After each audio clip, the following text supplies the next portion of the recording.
하나님 말씀은 요한복음 6장 48절에서 71절입니다. 요한복음 6장 48절부터 제가 봉독하겠습니다. 내가 곧 생명의 빵이다.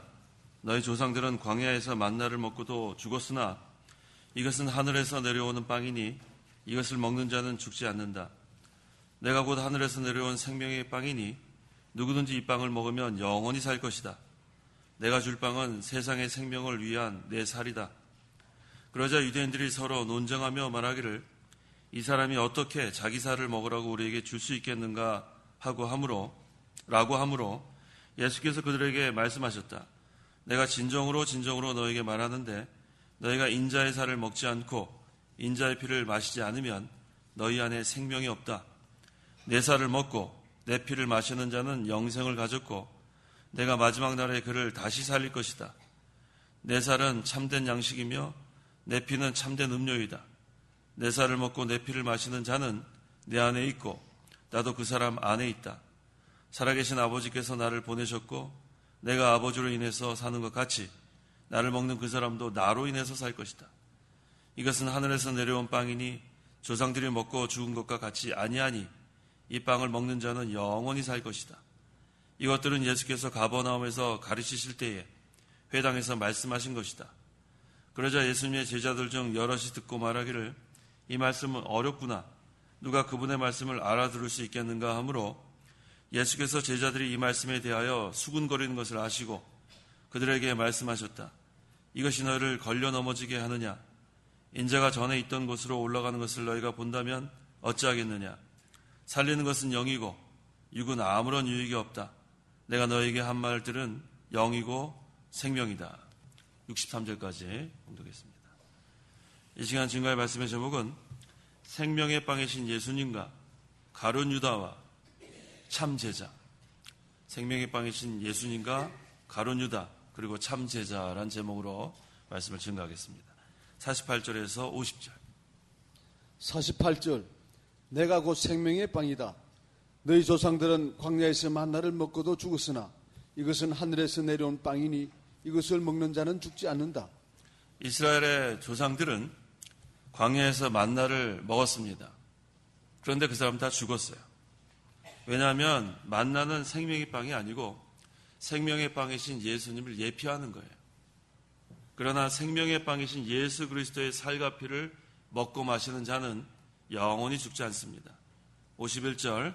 내가 곧 하늘에서 내려온 생명의 빵이니 누구든지 이 빵을 먹으면 영원히 살 것이다.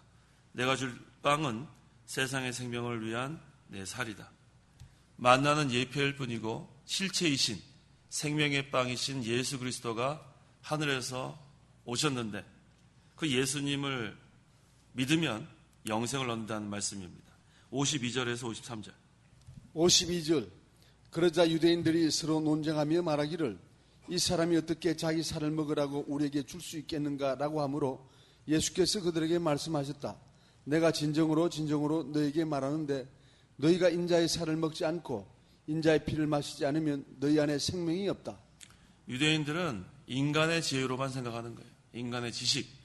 그래서 아무리 생각해도 이해가 안 되는 거예요. 자, 그래서 우리가 전도할 때는 제가 계속 강조하는 거예요. 선포라고 하는 이유가 아무리 우리가 설득을 하고 이해를 시키려고 하고 여러 가지 비유를 얘기하고 예화를 들고 아무리 해도 한 사람도 믿게 할 수 없어요. 그리고 우리가 인정해야 합니다. 그래서 저는 전도의 방법 그런 거 없다고 생각해요. 무슨 전도 하는 방법 이렇게 가르쳐 주는 데가 여러 군데 있는 것 같아요. 또 우리 그 전도사님들에게도 제가 전도할 때 그냥 선포만 하라고 그렇게 말씀합니다. 아무리 대학생들 앉혀놓고 아무는 김밥 사주고 음료수 사주고 이게 어쩌고 저게 어쩌고 계란이 먼저냐 닭이 먼저냐 다 쓸데없는 거예요. 그 다음에 전화번호를 가르쳐 주는데 무슨 전화번호인지 알아요? 가짜 전화번호. 그냥 밥값만 내고 음료만 얻어먹고 그 다음에 가짜 전화번호 그렇게 가르쳐 준답니다. 그렇게 전도하는 거 아니에요. 물질을 막 먹이면서 그래서 그 사람들이 믿게 되는 게 아닙니다. 여기 63절에 나오는 것처럼 살리는 것은 뭐라고 했어요? 영이에요. 육은 무익한 거예요. 그래서 전도하는 방법을 바꾸세요. 이번 집회를 통해서 전도하는 방법 3글자 다 배우셨죠? 뭐였죠? 와보라요, 와보라.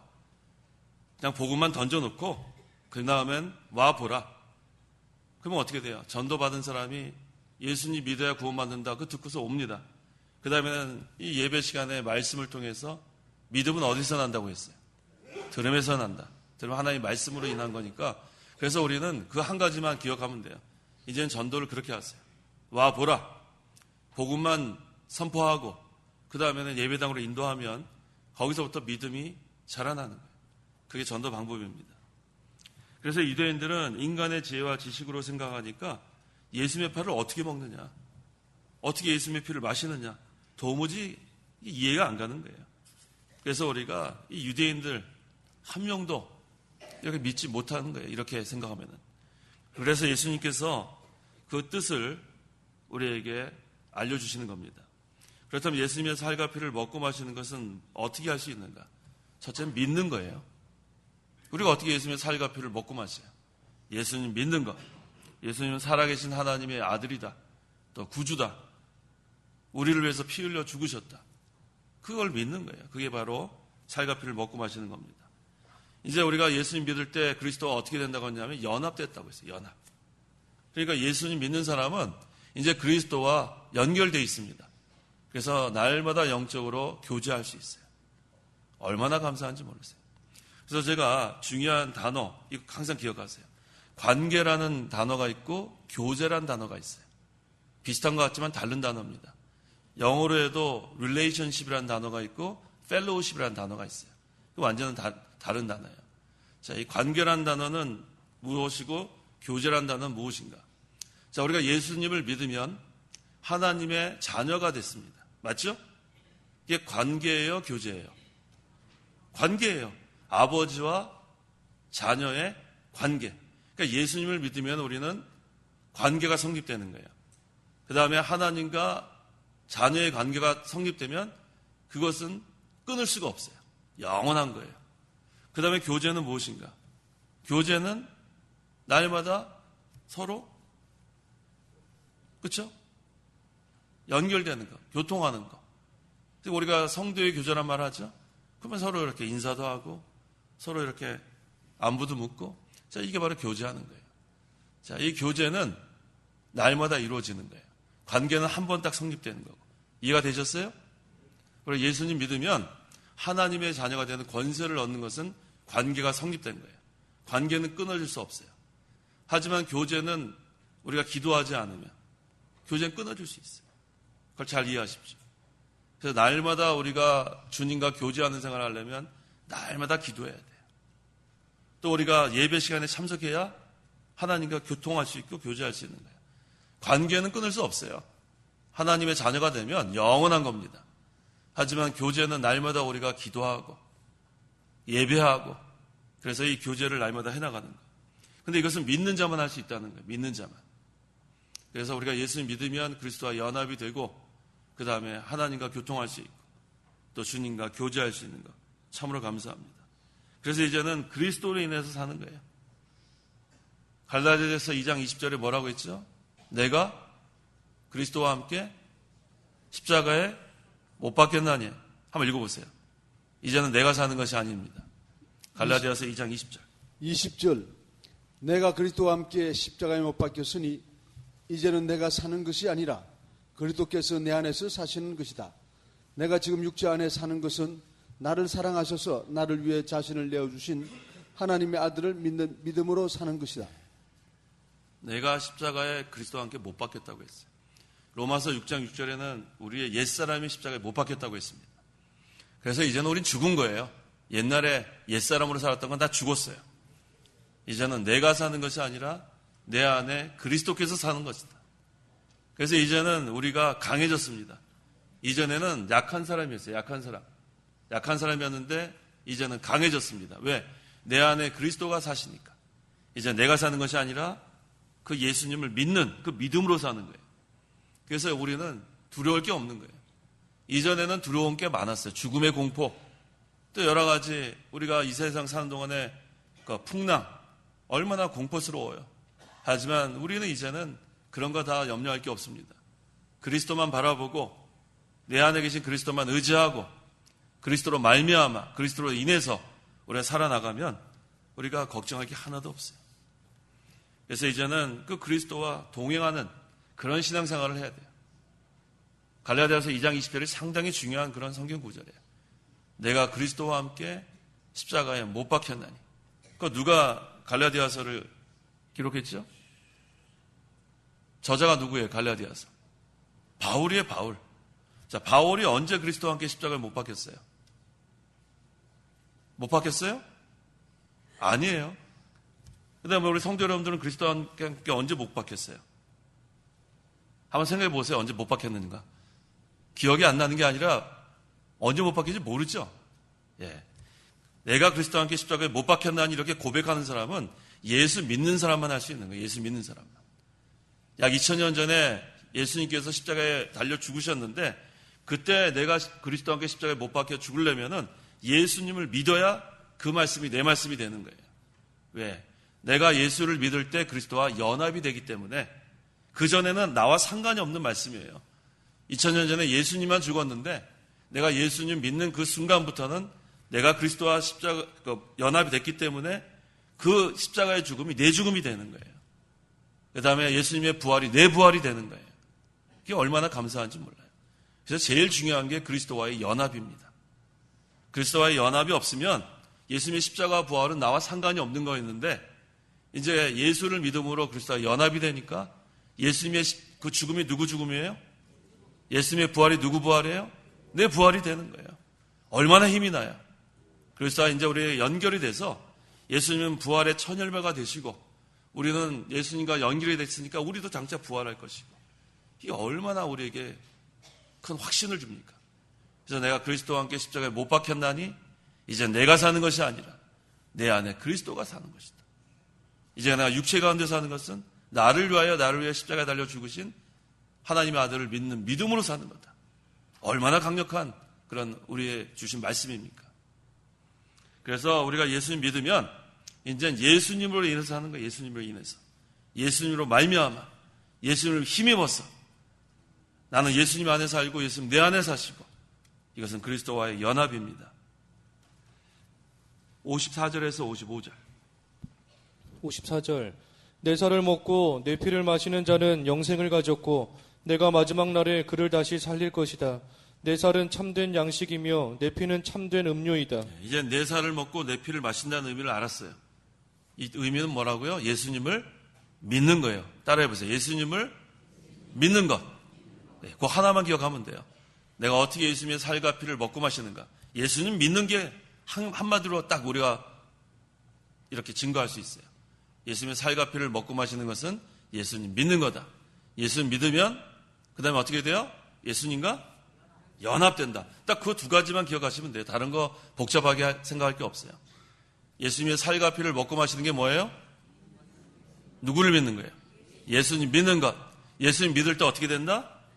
예수님과 연합된다. 딱 그 두 가지만 우리가 기억하면은 그 다음엔 걱정할 게 없어요. 이제 내가 사는 게 아닙니다. 누가 사는 거예요? 예수님이 사는 거예요. 예수님이.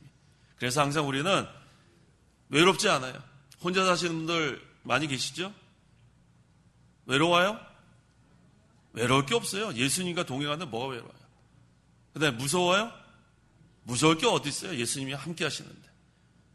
혼자 있는 게 아니에요. 항상 예수님이 우리와 함께 하십니다. 그러니까 외로울 새가 없어요. 두려울 새가 없어요. 항상 우리는 예수님과 늘 교제하는 생활. 아까 교제하는 거 어떻게 하는 거라고 그랬어요? 기도하는 거라고 그랬죠? 기도하는 거. 우리는 하나님의 자녀입니다. 하나님은 우리 아버지고 우리는 하나님의 자녀고 이것은 관계예요. 이건 끊을 자가 없어요.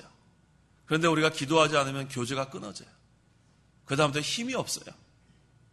늘 동행하는 생활, 교통하는 생활을 하면 힘이 나는데 기도 안 하면 그래서 힘이 없는 거예요. 우리 한번 생각해 보세요. 기도 안 하는 날 힘이 있는가 없는가? 기도 안 하면 힘이 없어요. 이제 새벽에 일어나서 주여 하고 엎드려 기도하고 나면 그 다음에는 기도실에서 나오면 세상이 환해 보여요. 다 내 것 같아요. 천하가 다 아버지 건데 다 내 거 아니에요. 그러면 또 힘있게 또 하루를 시작하는 겁니다. 기도하고 시작하세요. 기도하고.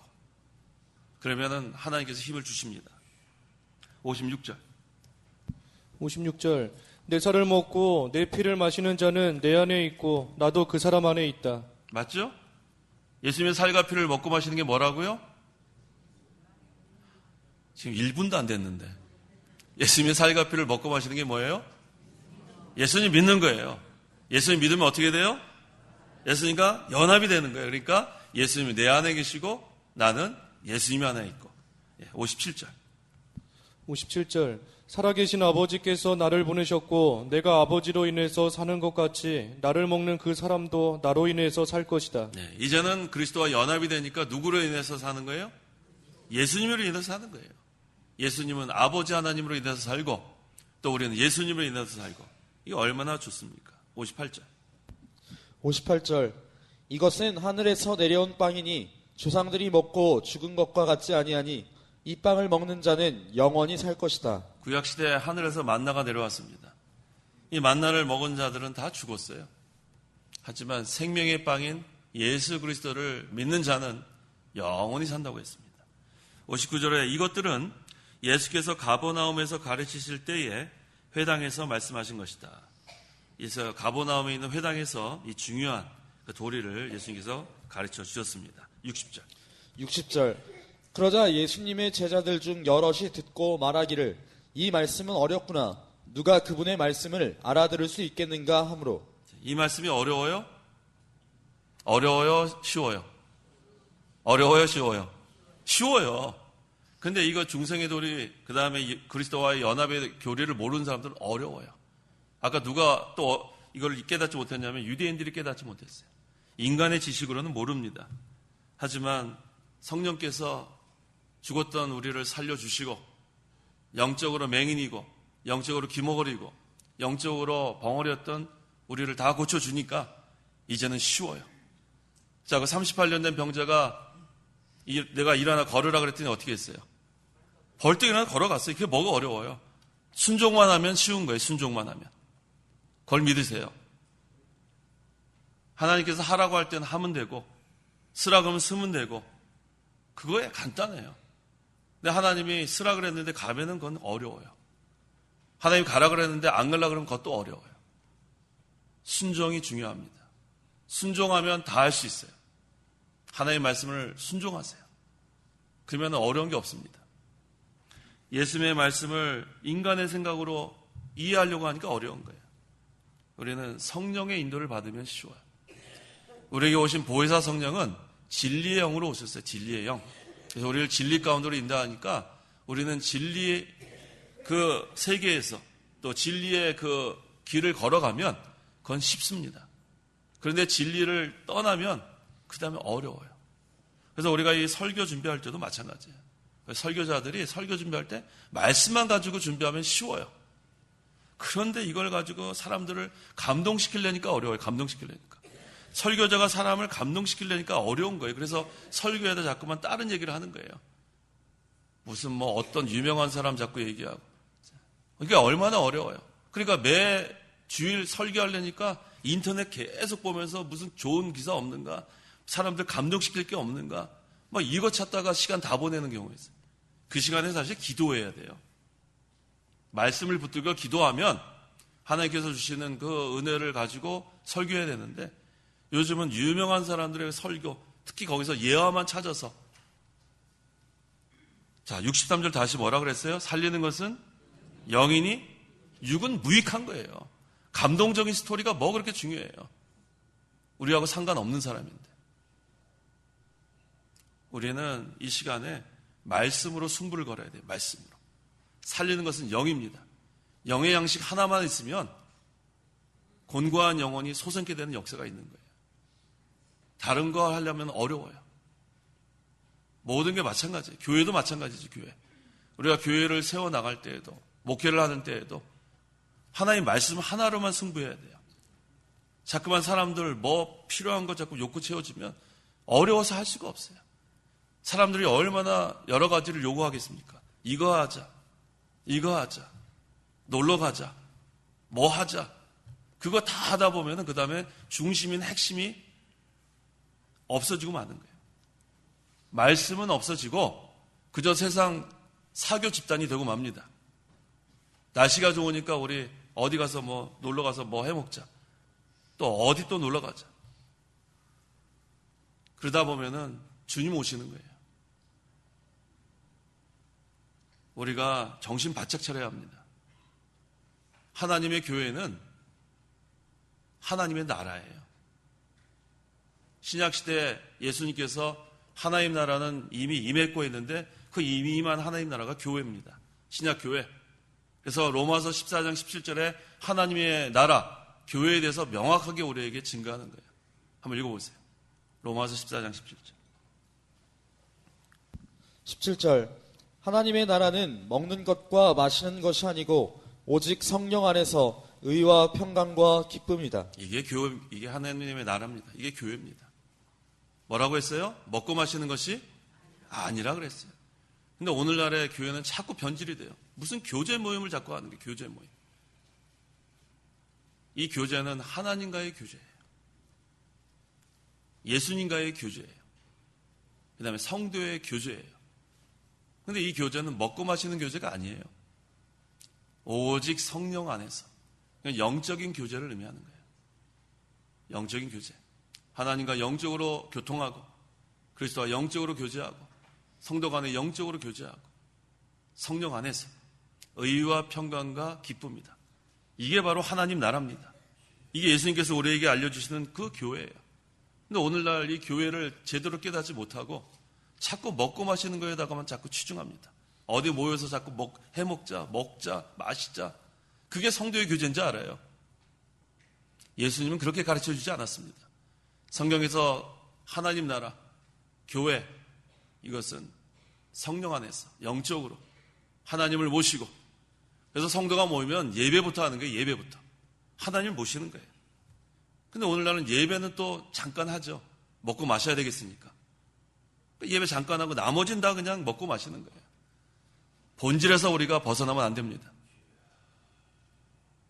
믿는 생활이 그렇게 세상적인 그런 인간적인 방법으로 하는 게 아니에요. 이게 바로 개혁주의예요. 이거 제가 깨달은 게 아니라 제가 개혁주의 신학교에서 저도 배운 거예요. 그래서 우리 개혁주의 교회는 먹고 마시는데 그렇게 시간 할애하지 않습니다. 예배하고 성경 공부하고 그러다 조금 이렇게 먹을 수는 있어요. 다가 준비해서 먹을 수 있죠. 근데 그것 때문에 한 날을 그냥 이렇게 쓰지 않아요. 우리는 성경으로 돌아가야 돼요. 그래야 하나님께서 살리는 역사가 있습니다. 그래야 생명의 역사가 있는 거예요. 그게 바른 목회예요. 근데 사람들은 자꾸만 그거를 모르고 이거 하자 저거 하자 그러는 거예요. 안타까워요. 교회는 그거 하려고 모인 것이 아닌데 너무나 안타까워요. 우리는 다른 교회 쳐다볼 거 없어요. 성경만 우리가 무엇을 가르치는가 그대로만 하면 되는 거예요. 그래서 교육자가 이걸 제대로 깨닫고 그 다음에 우리 교인들에게 가르쳐주면 돼요. 그거 잘못되게 나가면 책망하고 그거 아닙니다. 하나님 나라는 그런 거 하는 거 아닙니다. 그렇게 하면은 바로 섭니다. 그런데 교육자가 이거를 제대로 확실하게 깨닫지 못하고 그저 교인들 비유 맞춰주고 어디 놀러 가는 거 하고 아유 가자 그러고 아예 교육자가 앞장서서 그냥 교인들 비유 맞추고 그게 바로 인본주의예요. 교회는 신본주의입니다. 하나님이 주인이고 하나님을 기쁘시게 하는 게 교회가 돼야 되는데 언제부터 그렇게 사람들 비유 맞추면서 하자 그러면 이 사람 말 듣고 이 사람 말 듣고 그렇게 하면은 교회는 사교 집단으로 변질되고 맙니다. 그게 너무 안타까워요. 살리는 것은 영이니 육은 무익하다고 했어요. 하나님의 말씀으로 살리는 거예요. 하나님의 말씀은 살았고 운동력이 있어 좌우의 어떤 날선 검보다 날카롭다고 했습니다. 우리를 교훈하고 책망하고 바르게 하고 의로 교육하고 하나님의 말씀이 살아있는 교회가 돼야 돼요. 그게 생명 있는 교회입니다.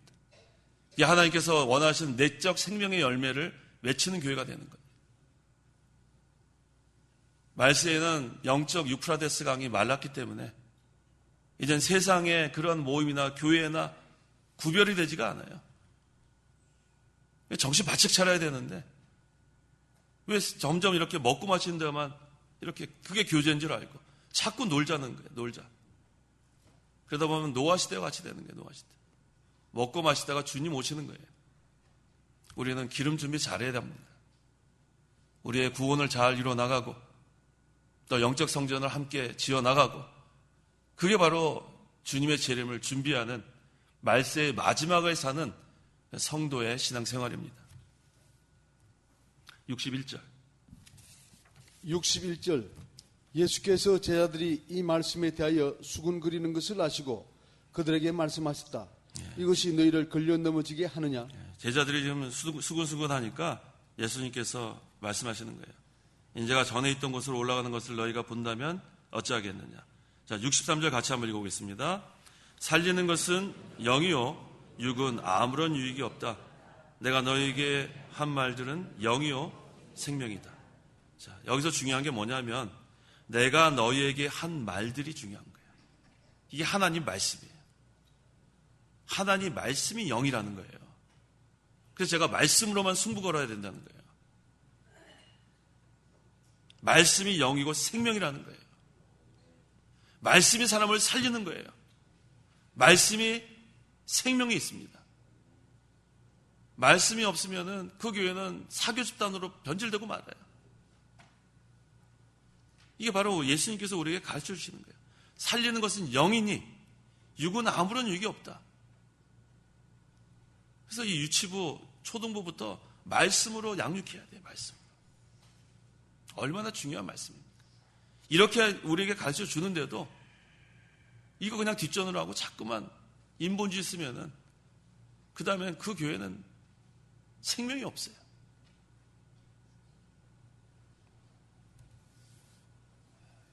우리는 성령께서 말씀으로 중생시켰어요. 말씀으로. 그래서 우리의 중생한 영은 말씀으로 만족을 얻을 수밖에 없어요. 그렇기 때문에 살리는 것은 영입니다. 하나님의 말씀이 영이고 생명입니다. 말씀으로 양육해 나가야 돼요.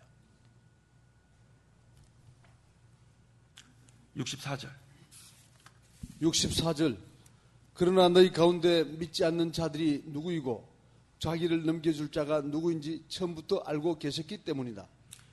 예수님을 따르던 자 중에서 믿지 않는 자들도 있다는 거예요. 예수님을 따르는 자들 가운데는 믿는 사람들이 많고 믿지 않는 사람도 있다. 그래서 마태복음 7장 21절 21절 나에게 주님 하는 자라고 해서 다 하늘나라에 들어가는 것이 아니라 오직 하늘에 계신 내 아버지의 뜻을 행하는 자라야 들어갈 것이다. 64절에서 예수께서 믿지 않는 자들이 누구이고 자기를 넘겨줄 자가 누구인지 여기서 이 누구는 가룟유다를 얘기하는 거예요. 여기 마태복음 7장 21절에 나에게 주님 하는 자라고 해서 다 하늘나라에 들어가는 것이 아니라고 했어요. 이건 뭐냐면 믿지 않는데 입으로만 주여 주여 하는 사람들. 믿지 않는데 오직 하늘에 계신 내 아버지의 뜻을 행하는 자라에 들어갈 것이다. 이건 뭐냐면 마음으로 믿고 입으로 시인하는 자가 그게 믿는 자라는 거예요. 그 사람이 믿는 사람입니다. 마음으로 믿고 주님 해야 돼요. 마음으로 믿고. 이게 중요한 거예요. 입으로만 주여 주여 하는 자라고 해서 다 하늘나라 들어가는 것이 아니라고 했어요. 그래서 마음으로 믿고 입으로 시인하는 것. 이게 참 중요합니다. 그래서 우리가 마음으로 믿고 입으로 시인하고 한 가지가 더 중요해요. 여기 하늘나라에 계신 아버지 뜻을 행하는 자라 했는데 온전한 믿음 뭐라고 했죠? 마음으로 믿고 몸으로 순종하는 데까지 나가는 거. 하나님 그거 원하시는 거예요. 마음으로 믿고 그것만 해도 구원은 받아요. 마음으로 믿으니까. 입으로 주님 하니까 그래도 구원은 받는데 하나님께서 우리에게 원하시는 것은 온전한 믿음이에요. 마음으로 믿고 몸으로 순종하는 데까지 나가는 것. 이게 온전한 믿음. 하나님께서 기뻐하십니다. 세례도 마찬가지예요. 세례. 우리 물세례 줄 때 신앙 고백을 시킵니다. 예수님이 누굽니까? 살아계신 하나님의 아들입니다. 구주입니다. 예수님 누구 때문에 죽으셨습니까? 내 죄 때문에 죽으셨습니다. 신앙 고백을 시키는 이유가 뭐예요?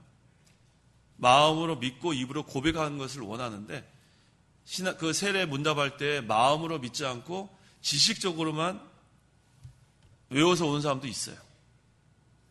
그래갖고 이 세례 준 사람은 확인할 길이 없어요. 그래서 믿는 거예요. 이 사람이 마음으로 믿고 그렇게 대답하는 것겠거니 하고 그렇게 세례를 주는데, 그 다음에 물세례를 받아요. 그럼 물세례가 구원을 받은 표라고 우리 그 웨스트민스터 신앙고백에 나옵니다. 그런데 우리가 분명히 알 게 있어요. 마가복음 16장 16절.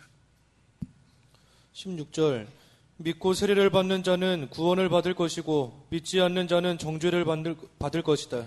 믿지 않고 세례를 받는 사람, 믿지 않고 물세례 받는 사람, 지식적으로만 그냥 암기해가지고 대답한 사람은 구원 못 받는 거예요.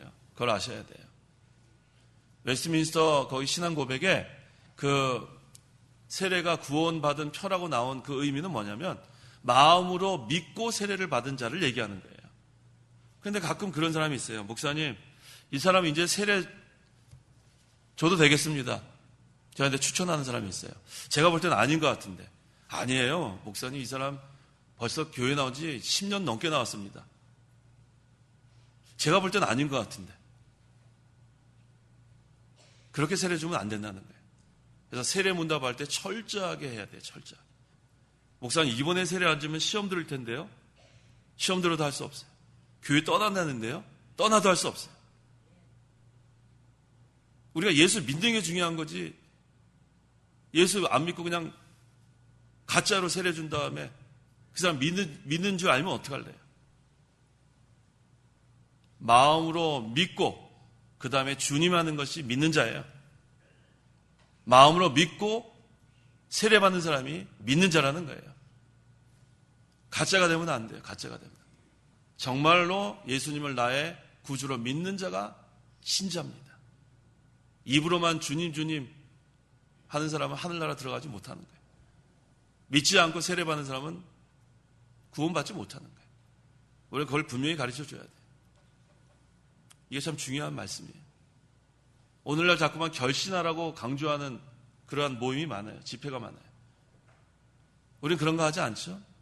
우리는 사경회라고 하죠. 부흥회하고 사경회 차이 아세요? 사경회하고 부흥회 차이 아세요? 차이가 뭡니까? 차이가 뭐예요? 사경회는 성경을 가르쳐주는 거예요. 그래서 사경회를 영어로 뭐라 그런지 아세요? 영어 이렇게 찾아보면 사전에 바이블 스타디, 바이블 클래스. 아주 간단해요. 사경회로 그러니까 뭐 대단한 무슨 뭐 컨벤션 뭐 이런 단어가 나올 것 같은데 바이블 클래스예요. 성경 공부반. 그럼 성도 여러분 지금 성경 공부반에 지금 앉아 계신 거예요. 그래서 저도 여기서 설교를 하면서도 자꾸 제가 교리 이런 걸 강의처럼 하는 거예요. 그게 사경회예요. 우리 이 목사님 통해서 수십 년을 우리가 성경 공부 그렇게 배운 거예요. 이게 사경회예요. 성경을 가르쳐주는 시간. 그래서 한 절 한 절 그 뜻을 여기서 가르쳐주는 게 사경회. 부흥회는 뭐예요? 좀 부흥해 보자는 거예요. 부흥해 보자는 거예요. 그래서 유명한 부흥 강사들 많아요. 부흥 강사들. 오면은 그냥 뭐 몇 시입니까? 막 이러면서 그냥 막 맨 마지막에는 뭐 이제 뭐 축복기도 해줄 테니까 자리에서 일어나라 그러고 뭐 이 시간에 안 믿은 사람 나오라 그러고 막 들썩들썩해요. 그래가지고 엉격결에 따라서 나온 사람들도 많아요. 실제로 그래요. 그 대표적인 그러한 집회가 빌리 그레함이 이끄는 크루세이드예요. 빌리 그레함 하면 모르는 사람 없잖아요. 1970년대 우리나라 와서 여의도 집회 100만 명이 모여가지고 김정한 목사님 통역하고 뭐 대단한 사람이에요. 그 사람은 세계 여러 곳에 수백 곳에 가서 정말 전도 열심히 했습니다. 예수님 믿으라고. 근데 제가 지난번에 말씀드린 것처럼 그 사람이 대표적인 포용주의자예요. 포용주의자. 포용주의자 기억나세요? 예, 잊어버리는 게 정상이에요. 잊어버려야 돼요. 그거 다 기억하면 머리 아파서 안 돼요. 다시 설명해 드릴게요. 포용주의자는 예수님 믿으라고 막 이렇게 강조하면서 다른 종교도 같이 포용하는 게 포용주의자. 기억나시죠? 그게 포용주의자. 빌리 그레함이 대표적인 포용주의자입니다. 근데 빌리 그레함 크루세이드에서 항상 하는 방법이 그거예요. 예수 믿으라고 막 이렇게 강조한 다음에 그 자리에서 일어나라 그러는 거예요. 일어나라. 그 다음에 앞으로 나와라. 그러나 거기서 이제는 나를 따라하라 그러면서 기도해주고 그 다음에 뭐라 그런지 아세요? 당신은 거듭났습니다. 그래, 거듭났. 구원을 받았다고도 안 하고 당신은 이제 거듭났다고 빌리그라함이 거기다 얘기를 해버려요. 자, 사람이 거듭나게 할 수 있어요? 누가 거듭나게 하는 거예요? 성령께서 거듭나게 하는 거예요. 성령께서 말씀을 우리를 중생시키는 건데 빌리그라함은 Now you are born again 그래 버린다고요. 그러니까 거기 나가가지고 그 따라하는 사람들이 되게 많아요. 그럼 거기 가서 고개 숙이고 기도한 다음에 야 나는 이제 born again이다. 그래서 사람들이 떠들고 다녀요. 난 born again 크리스찬이다. 그런데 교회 안 다녀요. 잘 생각해 보세요. 나는 거듭난 사람이다 하면서도 주일날 교회 안 간다는 거예요. 평생 교회 안 다닌다는 거예요. 그러면서 나는 born again 크리스찬이라고 착각하면서 사는 사람들이 많아요. 제가 그거를 논문 쓸 때 연구를 했어요. 통계를 한번 쭉 분석을 해보니까 빌리그레암 크루스에 대해서 나는 회심했다고 하는 사람 중에서 3%만 교회 다녀요. 제가 실제로 조사를 해봐서 말씀드리는 거예요. 논문에 그렇게 썼어요, 제가. 나머지 97%는 착각하는 거예요. 그래서 이 결신하고 뭐 당신 구원받았다 이 방법이 얼마나 위험한 방법인지 우리가 알아야 돼요. 성령께서 거듭나게 하는 거고 하나님께서 믿게 하는 거지 내가 무슨 일어나가지고 앞에 나가서 믿었다 그러고 나는 거듭난 사람이다 떠들어 다녀도 믿지 않으면 그 사람은 구원받지 못하는 거예요. 그걸 아셔야 돼요. 그래서 제가 그 알미니안 그 쪽에서 전도하는 그 방법을 자꾸 성경적이지 않다고 하는 이유가 바로 그거예요. 전도는 선포만 하는 거예요. 선포. 나머지는 다 하나님께 맡기는 거예요. 하나님이 택한 백성을 믿게 하시는 거고 택한 백성을 성령이 거듭나게 하는 거지. 내가 그 사람 한 사람도 믿게 할 수 없어요. 살리는 것은 영이니 육은 무익하다는 거예요. 그 다음에 내가 너에게 한 말들이 영이고 생명이라는 거예요. 복음이 하나님의 능력이라는 거예요. 우리는 그걸 확실히 믿고 나가면 그 다음에 와 보라밖에 할 말이 없어요. 우리는 한 사람도 믿게 할 수 없습니다. 우리는 그저 다이너마이트처럼 던져서 폭발만 시키면 돼요. 복음만 던지면 돼요. 그러면 다 하나님께 맡기는 거예요. 그럼 하나님께서 그 말씀을 통해서 살려나가는 겁니다. 65절. 또한 예수께서 말씀하시기를 그러므로 내가 너희에게 아버지께서 허락하신 자가 아니면 아무도 내게 올 수 없다라고 말하였다라고 하셨다. 아버지께서 허락하지 않으면 한 사람도 올 수 없는 거예요. 이게 하나님의 주권입니다. 하나님의 주권을 믿는 신앙. 그래서 데살로니가 후서 3장 2절에 믿음은 모든 사람의 것이 아니라고 했어요. 믿음은 하나님께서 우리에게 주신 선물인데 모두에게 주신 게 아니에요. 하나님 택한 백성에게만 믿음을 선물로 주신 겁니다. 66절. 이러므로 그분의 제자들 중 여럿이 떠나가 버리고 더 이상 그분과 함께 다니지 아니하였다. 오병이어의 기적, 이적. 그때 5,000명이 넘는, 어쩌면 10,000명이 될지 모르는, 어쩌면 15,000명이 될지 모르는, 그 이상이 될지 모르는 그 많은 사람들이 예수님 따라왔는데 끝까지 따르지 않았어요. 배부른 다음에 다 돌아갔어요. 배부른 다음에. 육신의 필요를 채워준 다음에 다 돌아가는 거예요. 끝까지 남는 사람은 말씀을 사모하는 사람만 남는 거예요. 말씀이 아니면은 살 수 없는 사람만 남는 거예요. 오늘날도 좁은 문으로 들어간 사람은 많지 않습니다. 좁은 길로 걸어간 사람은 많지 않아요. 왜요? 그 길이 협착하기 때문에. 그 길이 험하기 때문에. 넓은 문으로 들어간 사람 많아요. 넓은 길로 가는 사람 많아요. 왜? 편안하니까. 믿는 사람인지 믿지 않는 사람인지 구분이 안 갈 정도로 살 수 있어요. 그런데 좁은 문으로 들어간 건 너무너무 길이 협착하고 험합니다. 하지만 그 길로 가야 돼요. 왜 그 길로 가야 되는지 아세요? 그 길이 예수님이 가신 길이에요. 우리 예수님 따라간다고 말로만 해서 되는 게 아니라 그 좁은 길, 좁은 문이 예수님이 들어가시고 예수님이 걸어가신 길인데 우리가 어떻게 그걸 버리고 딴 길로 가겠어요? 우리는 예수님만 따라가는 거예요. 예수님이 나를 위해서 고난당하시고 고통당하시고 그 험한 십자가의 길 얼마나 그 힘든 길입니까? 하지만 그 길을 다 통과하고 나니까 십자가에 달려 죽으신 다음에 부활의 영광이 기다리는 거예요. 하늘나라의 하나님 보좌 우편에 앉는 하나님의 자리로 승천하신 거예요. 좁은 길을 통과한 사람이 이 영광을 누리는 겁니다. 좁은 문으로 들어간 사람이 영광에 동참하는 거예요. 넓은 문으로 가는 사람은 이 맛을 알 수가 없어요. 십자가의 길, 고난의 길. 근데 그것이 가장 가치 있는 길이에요. 그것을 버리면 안 돼요. 아무리 힘이 들어도 그 길은 주님과 함께 가는 길이에요. 주님께 붙잡혀서 가는 길이에요. 우리는 다 혼자서는 할 수 없지만 예수님이 우리를 붙들고 끝까지 가시는 거예요. 그러니까 우리는 외롭지 않아요. 두렵지 않아요. 주님 가신 길을 우리는 갈 수 있습니다. 그것이 생명길입니다. 67절, 68절. 67절. 그러자 예수께서 12 제자에게 말씀하시기를 너희도 떠나가려 하느냐 라고 하시니 시몬 베드로가 대답하였다. 주님, 영생의 말씀이 있는데 우리가 누구에게로 가겠습니까? 예수님께서 12 제자에게 너희도 떠나가려 하느냐? 가려면 가려는 거예요. 붙들지 않습니다. 예수님께서 붙들려고 하지 않았어요. 너희도 떠나가려고 하느냐? 떠날 사람 떠나야죠. 어떻게 해요? 언제 설득하고 언제 이해시키고 그럴 새가 어디 있어요?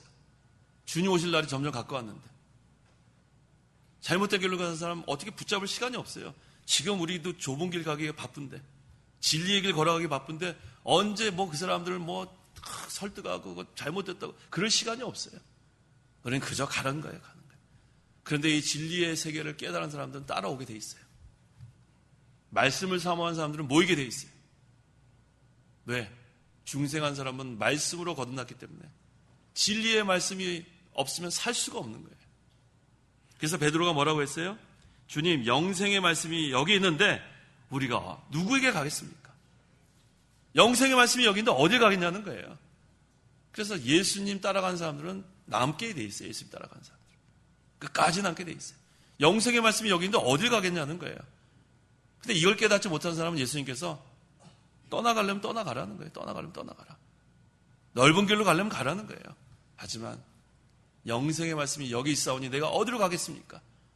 이 베드로의 말씀이, 이 말이 참 중요한 말이에요. 우리는 영생의 말씀 이거 먹고 사는 거예요. 다른 거 아무리 잘해줘도 영생의 말씀 없으면 우리는 못 삽니다. 곤고해서 살 수가 없어요. 곤고한 심령이 영생의 말씀으로 다시 세임을 얻는 거예요. 영생의 말씀을 깨닫고 따르는 제자가 참 제자예요. 예수님은 이런 제자를 원하시는 거예요. 영생의 말씀이 여기 있는데 내가 어디로 가겠습니까? 끝까지 주님 가신 길을 따라가겠습니다. 이런 제자가 필요합니다. 이 추수할 때가 됐는데 이러한 추수하는 사람이 필요한 거예요. 영생의 말씀이 여기 있는데 어디 가겠습니까? 다른 거 자기 좋아하는 거 떠나려면 떠나라는 거예요. 예수님 붙잡지 않았어요. 내가 어디로 떠나려면 떠나라는 거예요. 하지만 영생의 말씀이 여기 있는데 어디 가겠습니까? 베드로와 같은 참제자가 필요한 때예요.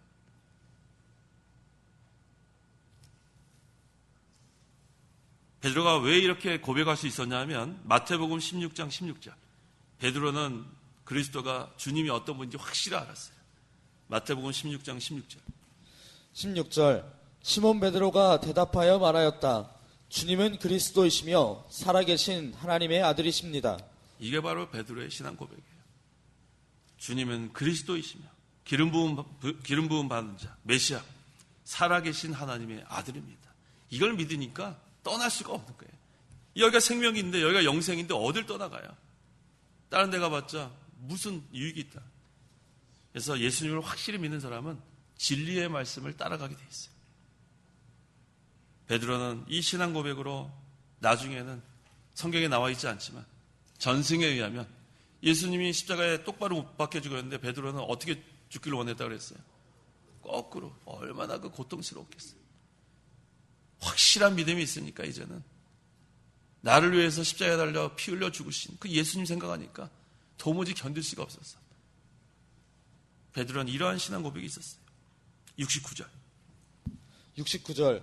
또한 우리는 주께서 하나님의 거룩한 분이심을 믿고 알았습니다. 우리는 주께서 하나님의 거룩한 분이심을 믿고 알았습니다. 베드로가 오래전부터 이것을 믿고 알았다는 그런 말씀이에요. 그래서 가장 중요한 성경 구절 중에 하나가 뭐냐 하면 요한복음 14장 6절이에요. 제가 이 두 가지를 항상 기억하라 그랬죠. 사도행전 4장 12절과 요한복음 14장 6절은 항상 외우세요. 우리 알고 있는 거예요. 내가 곧 길이고 진리고 생명이니. 세 번째가 중요한 거예요. 내가 곧 길이고 진리고 생명이니. 예수님이 생명이에요. 예수님 믿어야 영생을 얻습니다. 나로 맘지 않고서는 아버지께로 갈 자가 없다. 이 분명한 말씀이에요. 우리에게 다른 이름을 주신 적이 없어요. 예수님이 길이고 진리고 생명입니다. 생명 대신 예수님과 동행하세요. 이제는 내가 사는 것이 아니라 내 안에 그리스도께서 사시는 거예요. 그러니까 우리에게는 생명이 있는 거예요. 영생이 있습니다. 나를 위하여 십자가에 죽으신 하나님의 아들을 믿는 믿음으로 사시는 거예요. 그러면은 생명 있는 신앙의 길을 걸어가는 겁니다. 70절에서 71절. 70절. 예수께서 그들에게 대답하시기를 내가 너희 12를 택하지 않았느냐 그러나 너희 가운데 하나는 마귀이다 라고 하셨는데 예수께서는 가룟 사람 시몬의 아들 유다를 가리켜 말씀하신 것이니 이는 그가 12 가운데 하나로서 예수를 넘겨주려 하였기 때문이다. 이 베드로는 참제자라고 했죠. 왜 참제자예요? 영생의 말씀이 여기 있사오니 내가 어디로 가겠습니까? 주님은 그리스도시요 살아계신 하나님의 아들입니다. 참제자가 맞아요. 근데 가룟 유다는 예수님께서 마귀라고 했어요. 마귀. 제자 중에 한 명이 마귀가 하나 있었어요. 이 마귀의 그 헬라어가 디아블로스라는 단어인데 이 디아블로스의 뜻이 배신자란 뜻이에요. 배신자. 나중에 예수님을 배신해서 팔아넘긴 배신자. 그래서 오늘 제목이 뭐였어요? 오늘 제목이 생명의 빵이신 예수 그리스도. 그 다음에 가룟 유다. 그 다음에 참제자. 예수님께서 십자가에 달려 죽으실 때 십자가가 세 개가 있죠. 예수님의 십자가가 중심에 있고 한편에 또 하나 있고 한 강도가 매달렸고 또 다른 한편에 또 강도가 하나 매달렸고 그것을 우리가 생각해 보면 인생의 축소판이에요. 인생의 축소판. 예수님의 십자가가 중심에 있고 한편 강도는 구원 받았어요? 못 받았어요? 어떻게 알아요? 오늘 네가 나와 함께 낙원에 있으리라. 한쪽은 신자를 대표하는 거고 다른 한편은 끝까지 예수님 저주했어요. 그러니까 결국은 뭐예요? 그것은 인생의 축소판이에요. 그리스도의 십자가 믿느냐 안 믿느냐 둘밖에 없는 거예요. 믿으면 오늘 네가 나와 함께 낙원에 있으리라. 믿지 않는 자는 지옥 가는 거예요. 가룟 유다는 마귀라 그랬고 베드로는 참제자예요. 자, 이제는 우리가 다 믿는 자들입니다. 이젠 참제자의 길을 가려면 예수님 가신 그 길을 그대로 따라가면 돼요. 이게 어떤 길이라고 했어요? 좁은 길이에요? 넓은 길이에요? 좁은 문이에요? 넓은 문이에요? 그래요. 그건 협착하고 길이 험해요. 그래도 가시겠어요? 가야죠. 그게 주님 가신 길인데.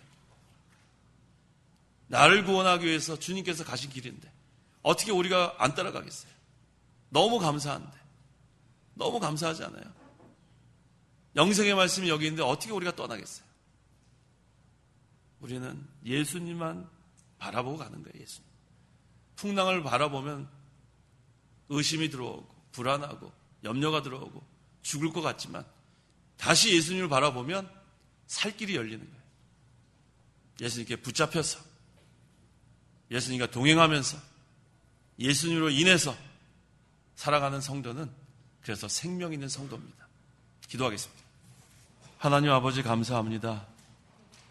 이 죄인들을 위해서 아무 죄가 없으신 하나님의 어린 양이 십자가를 지어주시고 많은 모욕과 수치와 고난을 다 당하시고 잠잠히 우리를 위해서 십자가에 달려 죽기까지 사랑하신 그 은혜와 사랑을 너무나 감사합니다.